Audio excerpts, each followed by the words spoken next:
កន្លងមកខ្ញុំធ្លាប់បានឃើញបងប្អូនយើងមួយចំនួនតែងតែហៅខេត្តក្រុងនៅទូទាំងប្រទេសកម្ពុជាអញ្ចឹងទៅណាបាទពិសេសគឺបងប្អូនដែលលក់ទំនិញ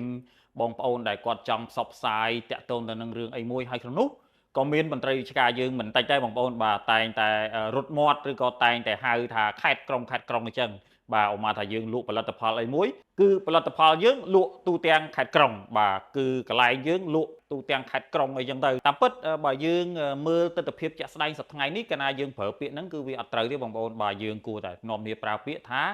រាជធានីខេត្តវិញពីព្រោះពីមុនទឹកដីប្រជាណាចក្រកម្ពុជាយើងគឺគេចែកចេញជាខេត្តក្រុងស្រុកខណ្ឌឬក៏ឃុំសង្កាត់ចឹងទៅដល់អញ្ចឹងទៅធ្វើឲ្យក្រុងហើយនឹងខេត្តហ្នឹងគឺវាមានឋានៈដូចគ្នាអញ្ចឹងទាំងប្រជាជនយើងទូទៅឬក៏អ្នកលក់ទំនិញឬក៏មន្ត្រីរាជការមួយចំនួនយើងតែងតែរត់មាត់បាទឲ្យតែនិយាយអំពីទូទាំងប្រទេសហ្នឹងយើងតែងតែនិយាយថាទូទាំងខេត្តក្រុង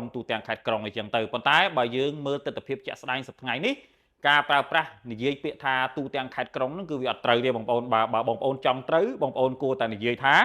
ទូទាំងរាជធានីខេត្តបាទទំនិញយើងមានលក់ទូទាំងរាជធានីខេត្តបាទអីវ៉ាន់យើងដឹកជញ្ជូនទូទាំងរាជធានីខេត្តអាហ្នឹងមិនត្រូវប៉ុន្តែសួរថាចុះបើខ្ញុំរត់មាត់នៅតែអញ្ចឹងអត់ដែរលោកគ្រូឬក៏បងខ្ញុំពិបាកកែបាទឲ្យតែនិយាយទៅតែងតែភ្ជាប់ទៅទូទាំងខេត្តក្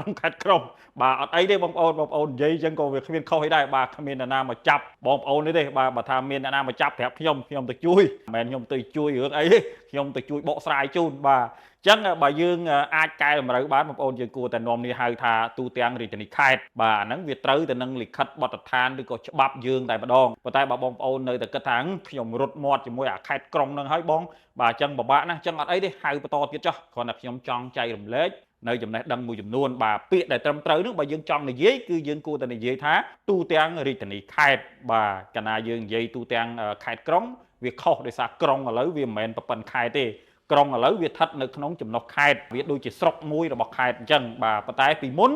ក្រុងហើយខេត្តហ្នឹងគឺវាប៉ុនគ្នាបាទអូមកថាក្រុងកែបឬក៏ខេត្តបាត់ដំបងអីវាដូចគ្នាបាទតំណាក់វាប៉ុន្តែឥឡូវក្រុងកែបអីវាខ្លាយទៅជាខេត្តអស់ហើយអញ្ចឹងរាល់ថ្ងៃនេះបើយើងនិយាយថាខេត្តក្រុងទៀតវាអត់សូវត្រូវទេបាទមិនមែនថាអត់សូវត្រូវគឺវាអត់ត្រូវបាទប៉ុន្តែបើបងប្អូននិយាយឲ្យត្រូវតែហ្មងពាក្យវាគឺទូទាំងរាជធានីខេត្តបាទប៉ុន្តែបើបងប្អូនថាអូខ្ញុំពិបាកកែខ្ញុំសុំហៅខេត្តក្រុងអត់ដែរអត់អីទេបាទគ្មានអ្នកណាថាខុសទេខ្ញុំគ្រាន់តែចែកចម្លែកចំណេះដឹងប៉ុណ្ណឹងជូនបងប្អូនបាទអរគុណសូមជម្រាបលាសង្ឃឹមថាជួបគ្នានៅវីដេអូក្រោយៗទៀត